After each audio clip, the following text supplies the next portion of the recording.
Is the customer always right? Or maybe even better, is the prospect always right? Well, maybe not. I think when we're selling, especially when we're prospecting, people don't know the pain that we solve. They may not be feeling it yet, or they may be feeling it and not attributing it to what can be fixed. They assume that's just the way life is. What are you talking about? I can't fix this. We're going to be talking about advanced selling skills today. I've got a guest who has sold on 3 continents, grew up in Europe, worked in the U.S., and now is in Israel. So he's been in some pretty tough sales situations, everything from diamonds to software. So I think you'll appreciate it because it's not just interactive selling that we talk about, conversational selling. It's about mindset. Like at the very end, I ask him my new favorite question. It's like, what do you believe about sales that others don't believe? Meaning, what insight, what ideas, what perspective do you have that you know is right that everyone else thinks doesn't matter or is wrong? And is the prospect always right? If they were, they wouldn't need us. But in most cases, they're not. So we're going to talk about that in depth in this interview. I think you're really going to like it. We're going to get into some questions and watch what he does with me, which is pretty powerful because, and I'll sum it up at the end, but it really opened up my mind at adding another step in my questioning process. So also, hey, if you're in the courses already, I'll give you a summation of what's going on with the office hours and the one-on-ones. Made some huge progress this week, and I'll get into that at the very end. Also, make sure you're checking out our partners over at Co-Video, video emails. When I talk to reps who try it, they're like, yeah, this is a great way to connect with people. It's not the only way, but add it to your repertoire of what you're doing with your clients through the sales process to stay engaged, to keep the conversation moving, because video is critical. So go to covideo.com. If you talk to them, make sure you tell them you heard about it on the podcast. Same is true with Pipedrive. Pipedrive, they're evolving. It's really an enterprise product, but I use it for my little business. But it keeps track of your deals so you can visually see where they are, at what stage they are. All the contact information connects up with your email, your calendar, your website. Really powerful. Brutal Truth coupon code at pipedrive.com. Here we go with the interview. Hey, James, welcome to the show. As a way of getting started, tell us about yourself. Hi, Brian. Thanks for having me. So I'm from Israel. I'm 46 years old. I've been doing sales since I was 10 years old. Started off really seeing my grandmother sell silver antiques in London, and grew up and kind of after military service went into the diamond industry. So been selling diamonds for the first decade of my career, which is very, very exciting. And kind of evolved from there. 2007, I recognized the recession hitting, and diamonds are probably the first thing that someone will stop buying when they don't have any money. And the last thing they'll start buying when they did. So I walked away from that industry and actually walked into high tech and technology. And was in that industry for about 10 years. Really saw that evolve. I really started in with the AI. That started about 10 years ago. So I saw that kind of evolve and grow. I did a little bit of that, selling SaaS and technology, and kind of really worked my way up the ranks into a VP sales role. And then a few years ago, I decided I wanted to really connect to my entrepreneurial side, and decided to join the Founder Network and get into selling sales training. Yeah, and I take it you lived in the UK. So long story. English mother, American dad, born in New York, but grew up in the Far East, and then moved to Israel. So cool. Yeah. So you've sold in the US, the UK, and in Israel? Yeah. So I've sold everywhere. I mean, I've sold everything, pretty much anything to anyone, anywhere. So really focusing on if we're looking at tech, which is, these days that's really where we're focusing on it. A little bit about me.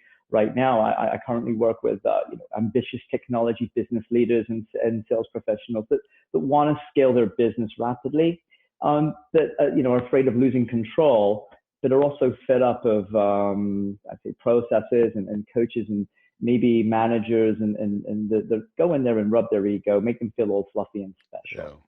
Yeah. Cool.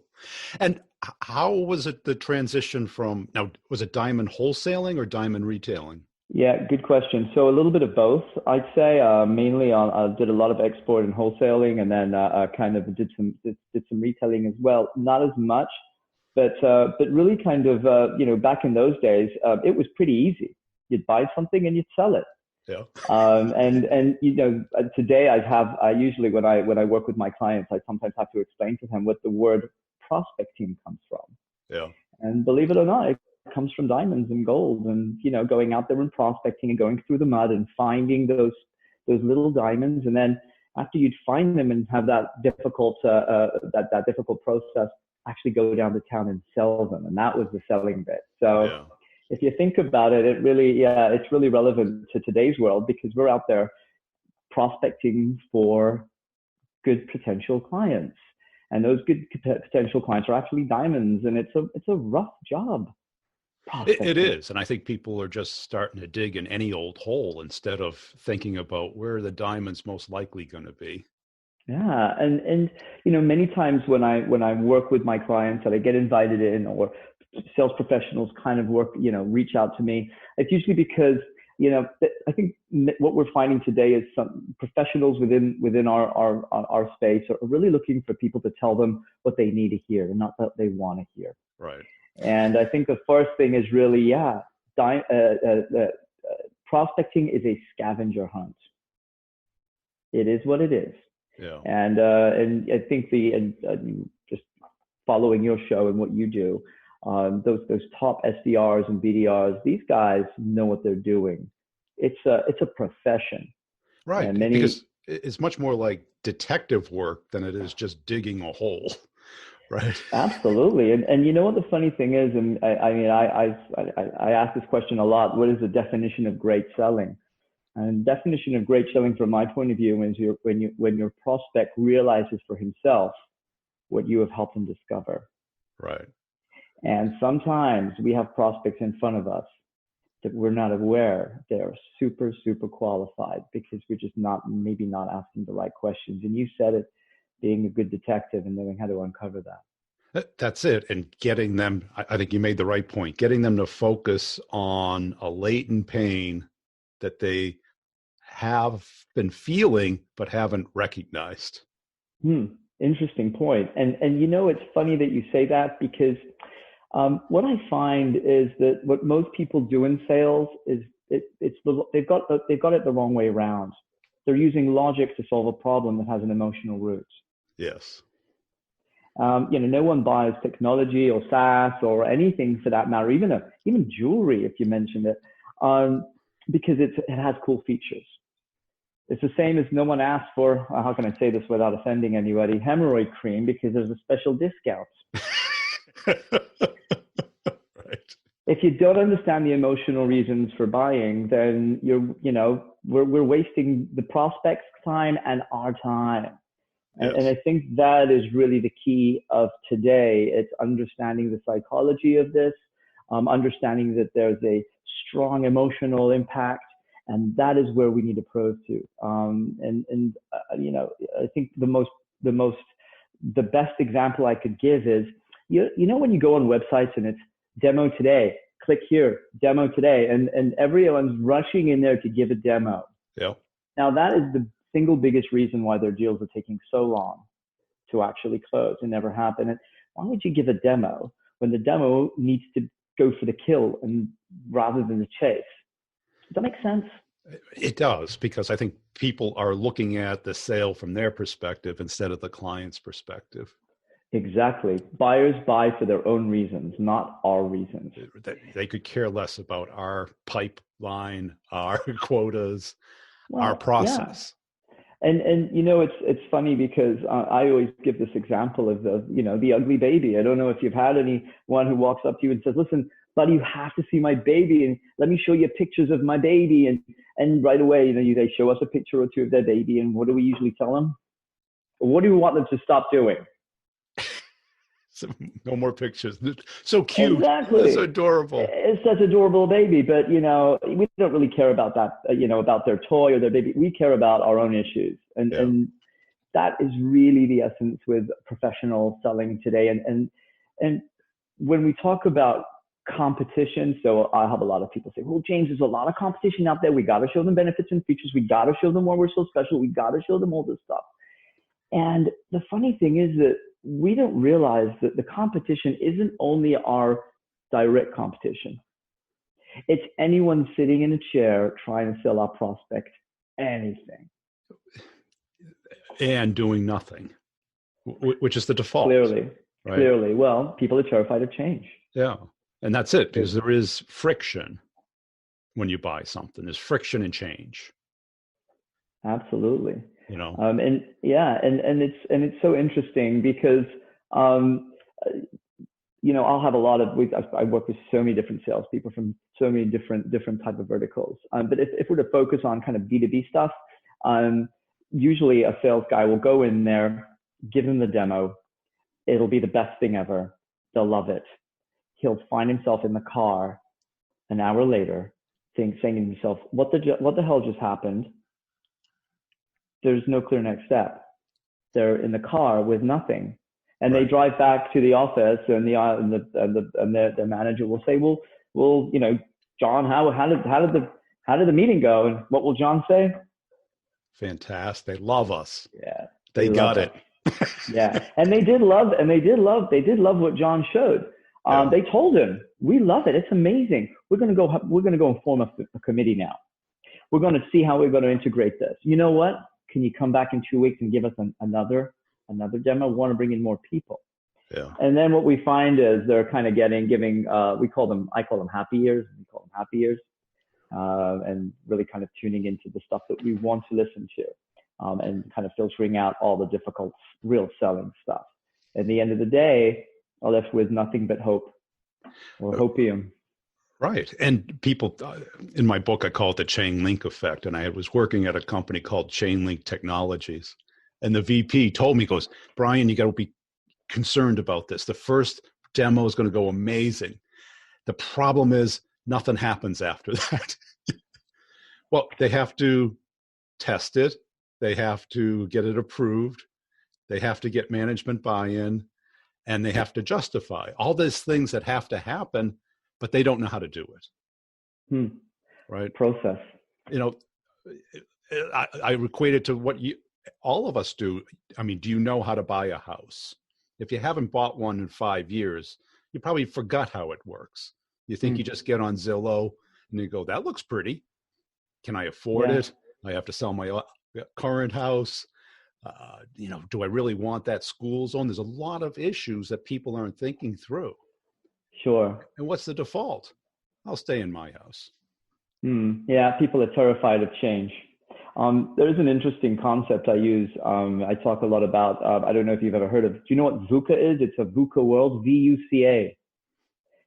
VUCA is an acronym. It stands for volatility, uncertainty, complexity, and ambiguity. It was basically initiated by the American Military Academy in the early 90s when world order changed, and they couldn't make sense of what the hell was going on.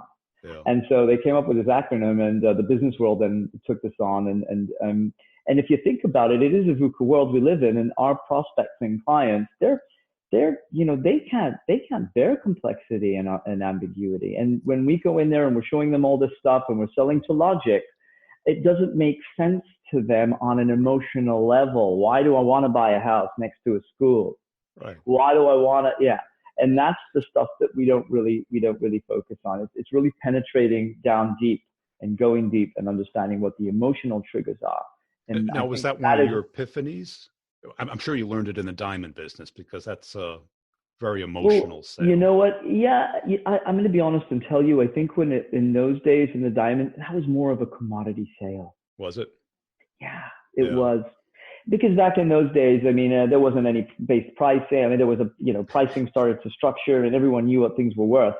But it's actually when I went into tech that I realized Yeah.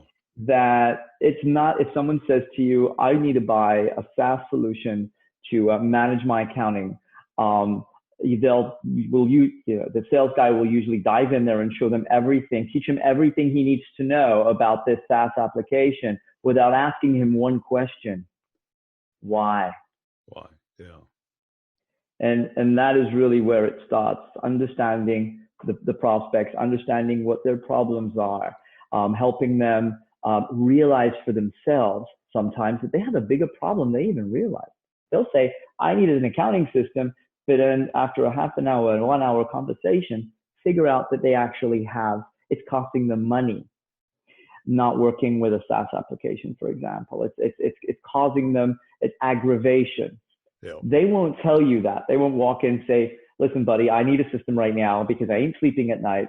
This is costing me time and I'm afraid of getting audited and I don't know what to do. And so what we'll find is usually the salesperson is so emotionally engaged themselves that they just sell to logic and hope for the best. And that doesn't work. And was it selling an accounting system that epiphany went off? I think it's really when I was, so I was actually selling financial services software, and in that world, yeah, I had a lot of inbound business coming in, a lot of inbound leads, and everyone needed whatever they needed, and it took me a while. Suddenly, I started asking them, well, why do you need this? And suddenly, we're starting to have a really interesting conversation. Yeah. Half an hour later, these people are telling me their biggest secrets. Right. And what's really behind it? Because exactly. Instead of what it does, it's what happens to me if I don't have it. Exactly. And the accounting thing, it's an audit and financial service, fear of missing out. It's terrifying. Yeah. That's terrifying.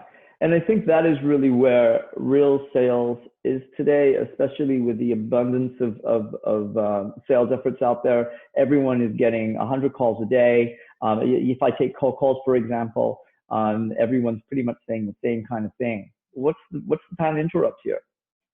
How are we being different? And how are we making our prospects actually lower their guard and actually open up, listen to us, and give us valuable information that will help us help them? And so what did you do? Did you profile like their emotions? What's the real driver? So that's a good point. And I think really only during the last few years of my career was I able to really uncover the power of selling to emotion and then only justifying it by logic. People buy emotionally and then justify their decisions intellectually. And that's clearly from educating myself and the type of work I do now. And that is where we focus. It's all the neuroscience of the brain. The emotion is by far more stronger than the logic, and if we're able to maintain our emotional composure, it's easier for us to sell. Because let me ask you this: when two people, let's say there's a couple, one loves the other more, who controls the relationship? The one that loves less. Yeah. Fair? Right. It's the same with the sales process. If you have a buyer that couldn't care less because he's being sold to logic, who's more emotionally engaged? The seller. And so the seller will just push and push and push because he's emotionally engaged and he needs to get the deal. The buyer doesn't really care because there's just a huge amount of opportunity out there. He knows is he getting help? Not really. On the other hand, if the seller is able to maintain his emotional composure, work out of his logic, and engage the emotion of the buyer, guess who's in control? Now, if you were to ask 100 reps if they know that people buy emotionally, probably 99 would say yes, but probably 2% apply it. Exactly. Right? Because it requires you to have an outward mindset to think about the current emotional state and then build it into awareness of the problem, curiosity about solving it, and an interest to take action. Absolutely. Yeah. Absolutely. And, I'm a huge believer of the belief wheel. I'll always ask this. I talk to so many salespeople, and I ask them, one of my first questions is, what's more important? Your belief that you'll be successful on a cold call, or your action of actually dialing the number? Your belief that you'll be able to close a sale, or your action of actually asking for the decision? And pretty much 90% of the time, everyone says it's belief, but clearly it's action. So action drives belief. And to your point, what we find is the biggest, or what I find is the biggest challenge of salespeople today is lack of preparation. Right. Because it does require preparation to think the way someone else would, and to come up with questions to get them focused on the emotion that you want to elicit. Spot on. And it takes preparation so that you don't become emotionally engaged. And so I think that one of the biggest sins today that salespeople are involved in is that they don't prepare and they don't debrief. What they need to be doing is they need to prepare before their call. They need to, again, if it's a cold call, it's a cold call. But if they're going to a sales interview, they're going to a sales call, they need to prepare before. Professional salespeople prepare 3 hours for every hour that they actually perform in sales meetings. Think about that for a second. Yeah. And that's it. I always found it weird that somebody would spend probably 15 hours to get the meeting and 5 minutes to prepare for it. Or not even, yeah. And that would be just going over someone's LinkedIn profile, right, and just writing down a few notes. So prep is so important because prep helps us disengage our emotion, engage our own logic, so that we'll ask the right questions. We'll be prepared for the questions that we will be asking. And here's the interesting thing. We're in the age of AI, and we're measuring everything and we're monitoring everything. If you check most salespeople out there, their talk ratio is something like 70-30, the wrong way around. Right. And why is that? Yeah. And then the questions are just canned questions. Does it make sense? What would you like to do next? As opposed, that's not getting to an emotion. No. And it's super interesting because you'll have salespeople, like I'd say average salespeople, that ask questions to gather information. Yes. You'll have some other type of salespeople that'll ask questions to understand their prospects and clients. The professional salespeople ask questions to help their prospects realize for themselves and come to their own understanding. And that's the powerful thing. And I think there's one element here that this is really something that I've noticed the older I get. There's one little thing called ego.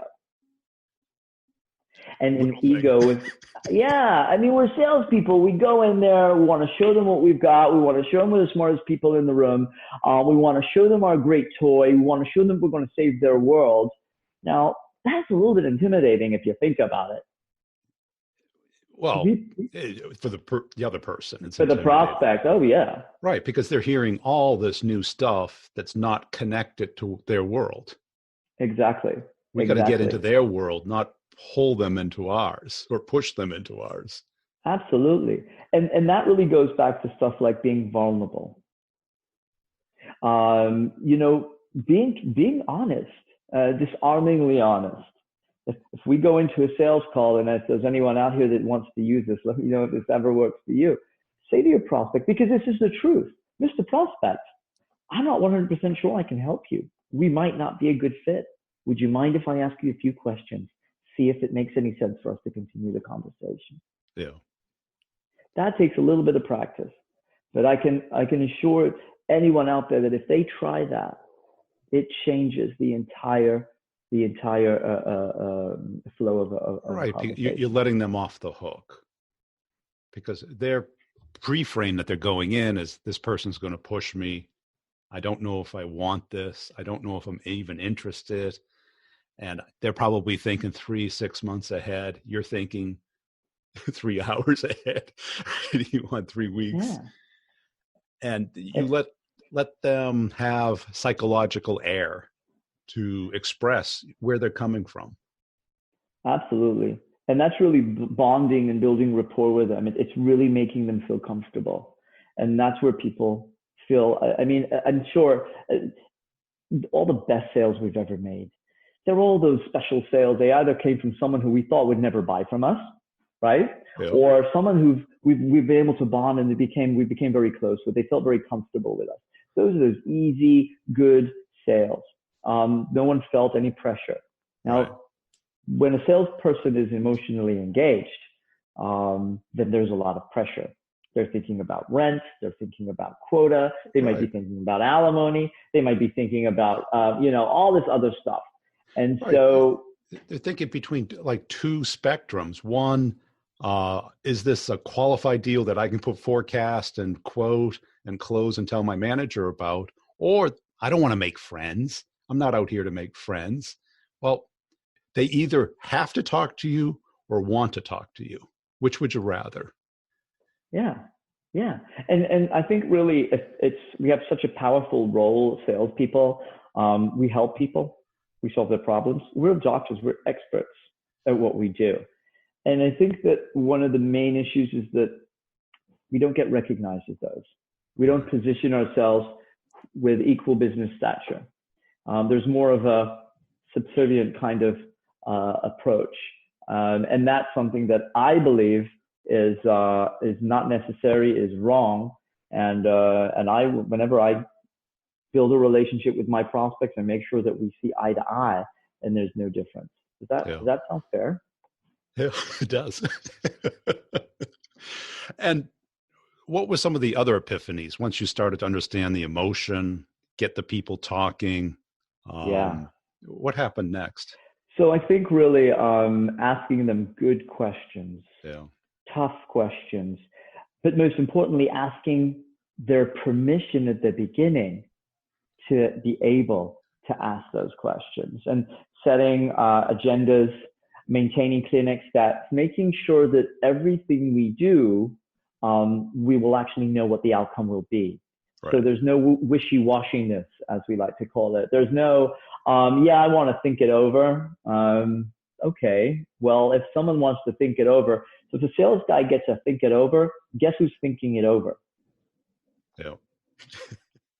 And so always make sure we walk out of there with a clear next step. And I think that is probably one of the most important lessons I've learned in sales, is really to set your stage, set your agenda, have mutual business stature, and make sure that whenever we walk out of any sales encounter, we always know what is supposed to happen next. Right. That's the key. It is, because otherwise it was just a good conversation.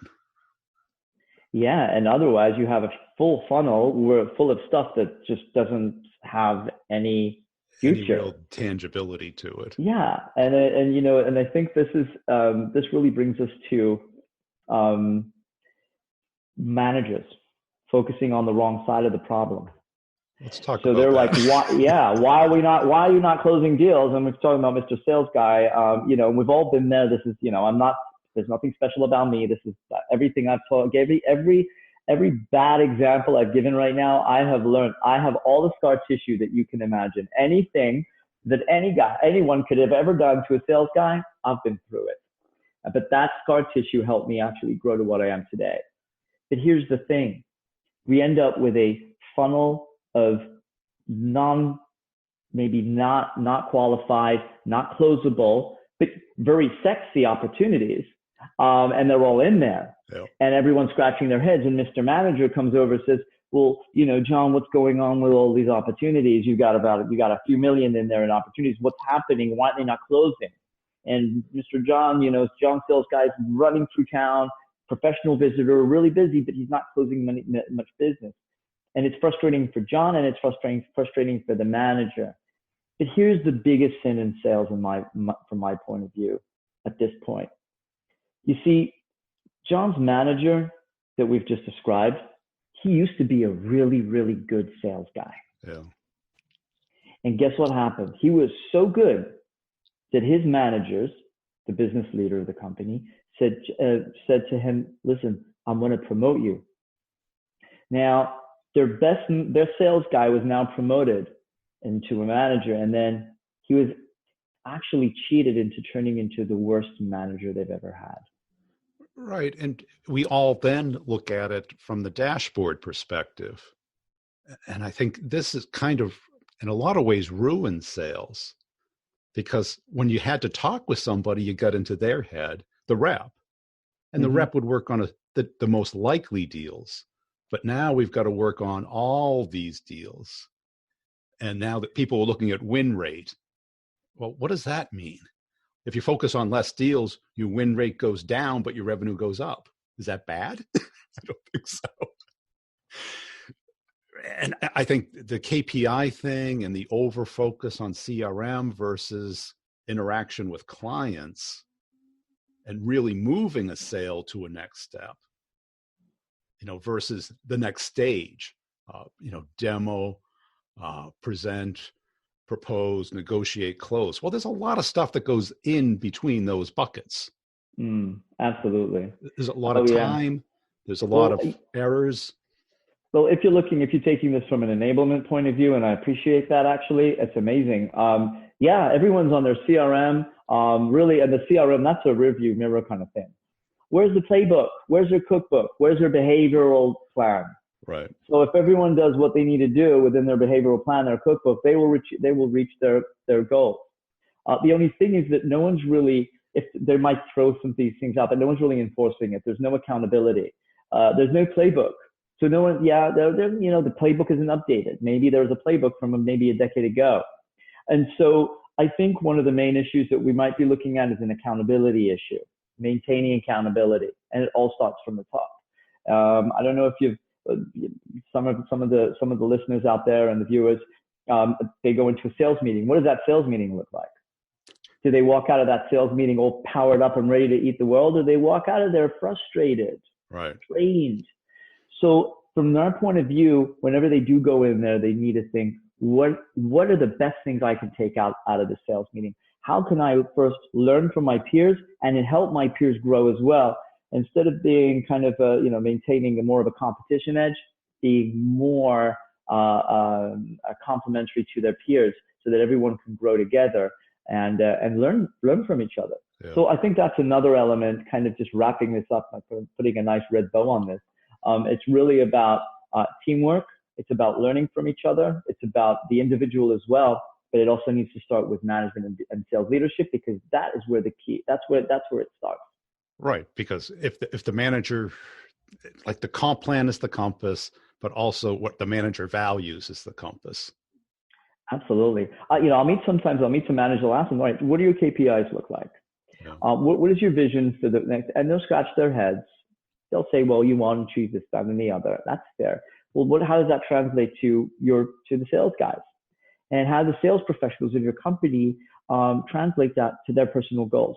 We all do stuff for ourselves, and that's fair. And if we're going back to the salespeople, this is the most rewarding job you can ever have. It has the worst reputation, but it is the best. You make great money. You do what you want. You get to meet people. You solve problems, and you can live a well-balanced life. And so, from my point of view, as long as you maintain emotional composure, you're grounding yourself, and you know exactly the tasks that you need to do on a behavioral level, you'll be very successful. And one last question. What do you believe about sales that probably 90% of salespeople don't either know or believe? What they don't know or believe? Yeah. Wow. So I heard this. This is really interesting. The 3 biggest lies in sales is 1, the customer is always right. Okay. He who has the dollar controls the outcome, and the customer is king. So the customer can't be right, because if he was right, he wouldn't need your help. Yeah. That's number 1. We have the merchandise. We have the value that they need. And if they're king, well, maybe they can go and buy from our competitors, but we can also sell to their competitors, if you think about it. So I think it's mutual business stature. We deserve mutual business stature. We are trusted advisors. If we position ourselves as vendors, we'll continue to be perceived as vendors, and we'll act like vendors. It's just a cycle. Right. But if we start to if we reckon the respect, and every salesperson out there is a gem in himself. He solves problems. We're like doctors, and doctors prep, and doctors learn, and doctors train, and doctors listen and ask questions. So why don't we? Cool. Hey, it's been a great conversation. Where can people go to connect with you? Great. So they can look me up on LinkedIn, James Abraham, Sandler Training in Israel. They can email me, james.abraham@sandler.com, or check out my website, israel.sandler.com, and looking forward to connecting. Did you see some of his social dynamics where instead of being the weak, begging salesperson, can I please get 15 minutes of your time? He's making the other person ask for that time, earn that time, because we tend to, bow down to prospects instead of really giving them good reason why they should be talking to us, asking them insightful questions, telling them, hey, we may not be a fit. If it's not a fit, I'll gladly tell you that and help you out. And it's okay if you don't buy. What does that do? It lets the other person off the hook so that you can connect with them and converse with them instead of holding them by the collar and demanding it. That old-fashioned, B2C model that doesn't really work in B2B, because B2B is about many different conversations, keeping the ball moving, direction, momentum, and control. Now, what I also liked is his technique of asking permission to ask a question. What does that do? When he did it to me, it relaxed me. It engaged me. I didn't feel that interrogation element of questioning. And Chris Voss, the FBI negotiator that I've had on the show, you can search for it on iTunes or YouTube, where he gets away from trying to get a yes and goes for a no that means yes. Would it be ridiculous if we spent a couple of minutes talking about this? Is it crazy to take a look at this to see if it really is an issue or not? And of course, the answer is no, which really means a cooperation response. These techniques, these abilities, these skills have to be practiced. And in one of the one-on-ones I had this week, one of the students was like, I do really good at a natural conversation. And I go, that's what this is all about. It's about getting you on the phone or in person to have a natural conversation about the pain that you solve, about the topic that is of interest to you and the client. Can't start there because they're not interested. They may not be aware. We don't have their attention. We don't have their curiosity. We have to build that. And when I hear people on LinkedIn saying, oh, you can't create curiosity or urgency, it's like, cut it out. That's our job, right? If you don't know how to sell, these are the skills of a salesperson. Anybody can handle an order, book an order, maybe even manage an account, maybe even upsell. But to go out and do cold outreach to people who don't know who you are when you have no brand, no inbound, and that's it. The people who join the course, they're in the toughest of the tough situations. I talk to the people with the big brand, but people already know who they are, and they kind of know what you want, and they have some level of curiosity. Hey, what's new? And that might be enough. But what if you don't have that? I don't have that. Maybe I have it a little now, but I certainly didn't have it when I started my business. I had the opposite of that. I had like a one-page website that nobody knew about, a book that nobody heard about, even though it was the number one seller on Audible in the sales category. And I got a little inbound. I did, but not enough to, keep me busy and happy. I had to do cold outreach. And this is before, LinkedIn was really active, email was, still working, cold calling was really hard. And what I hear today is like people just don't even pick up. So you're basically dropping a verbal voicemail into a box that someone might listen to or not. And guess what? We have to connect with other human beings. And what we're doing is what worked in the 90s. It doesn't work anymore. You know if it works. If it works for you, fantastic. But for most people, it's not working. And what I do is I teach you how to start a natural conversation with a complete stranger that works into a business conversation. And this ability to have mutually beneficial conversations that people want to instead of have to. Have to because they were dumb enough to pick up the phone, or they expected somebody else, or they opened your email. And what I also heard on the office hours this week was somebody was like, Brian, the system, it takes a little adjusting, but I got to tell you, one of my inside rep got like 3 unsubscribes, and one guy who called him and told him never send another stupid email like this. And it wasn't that the email was pretty much what you see all over the place on the internet is like the great script, the template. And guess what? As soon as it gets onto the internet, everyone downloads that template, and the level of effectiveness goes down completely. It's like the alligator breakup email, or the aliens abducted you, have terrorists have you. It was cute for a couple of months, or quick question. Now, guess what? What does work is connecting with another human being.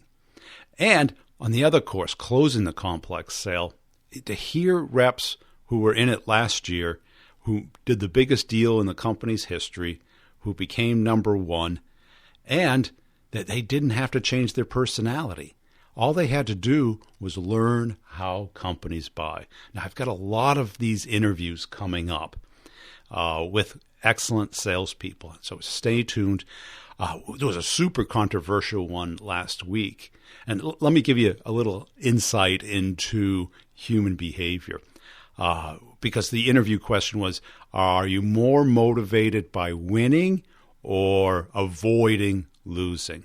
Now, everyone will do more to avoid losing. That's why, and I got proof of this. So I just started that discussion. It was probably 80% were motivated by winning, or at least they said that. But people really don't think. They kind of react.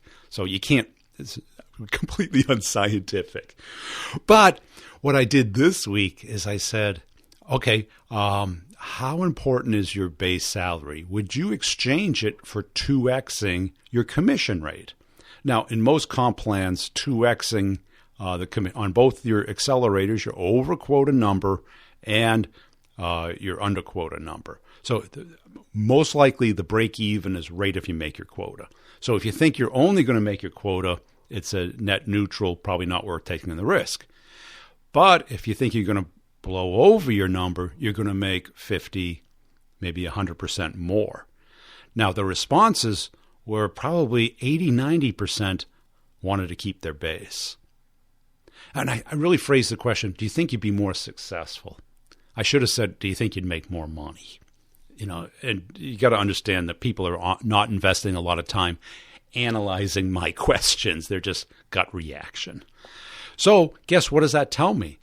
They're more concerned about losing money than they are about gaining money. So where's the winning there? If they're so motivated by winning, you would definitely take that. And of course, you get the million depends on all these things. No, your current job today, not hypothetical future job, past job, or adjacent job. Now, that's a natural human reaction. And really the only people that said yes were entrepreneurs, people who were either already in commission-only jobs or work for themselves. And I get it. You're talking to a guy who, before I left my last company, I had this huge base as a manager. And the idea of going back to a rep with substantially less, it was painful, even though the upside was more. And then never mind going out on your own, where you have no infrastructure, no existing revenue base. You got to start from scratch and get every customer 100% on your own. you probably wouldn't get referrals for a year. So you got to understand human nature here. So if you're in sales, you're there for above quota. And how do you get it? You got to do either bigger deals or more deals or add speed to your deals. To do that, you got to understand the game you're playing. What if you had that down? And I just interviewed somebody that I'll post probably later this month who really gets it. Now, she has been in sales for 25 years. Thank God she gets it, because if you don't get it after 25 years, and I've seen a lot of people never get it. They always stay at that B-level kind of talking in buzzwords and never really understanding the game they're playing. They just talk about value and relationships, bland goodness, but they don't understand how companies buy and how to keep a deal moving. So if you're interested, go to b2brevenue.com, go to the training tab, pick a time. We can talk it over, look at the courses, the two major ones, start the conversation, get the meeting, and closing the complex sale. You still have time this year to get the pipeline moving. Look, are you ahead? Time's going, and the time is going to go whether you engage with it or not. The only reason not to do it is you're lazy or cheap. That's all there is. You can say, oh, I know it all. If you know it all, look at your W-2. Look at your paycheck. Is it where you want it to be? Or do you want to get there? Do you want to take your game to the next level? That's it. Hey, make sure you're helping me out on LinkedIn. I appreciate it. If you'd like, comment, and share my stuff if you see it go by. All the funny videos are stored on YouTube as well. You can search for my name, Brian Burns Sales, or just Maverick Methods is the channel name. Check out the other two podcasts, Sales Questions, Brutally Honest Answers, as well as the B2B Revenue Leadership Show. Check out the show notes. I've got quite a bit of content in there, sample email to get your manager to pay for the course. And the coaching, the one-on-ones alone would be worth it. I mean, get your manager away from having to do, those ride-alongs and stuff, and to be able to talk to other people and hear other people talk about their deals. You start to see the patterns, the preparations to prevent the deals from getting stuck. Because if you don't prevent it, that is the default. The default is no decision, no action, status quo. Call it what you want. It's still a zero commission deal. It doesn't close. You only get paid on the ones you close. So let's close them. We'll see you next time.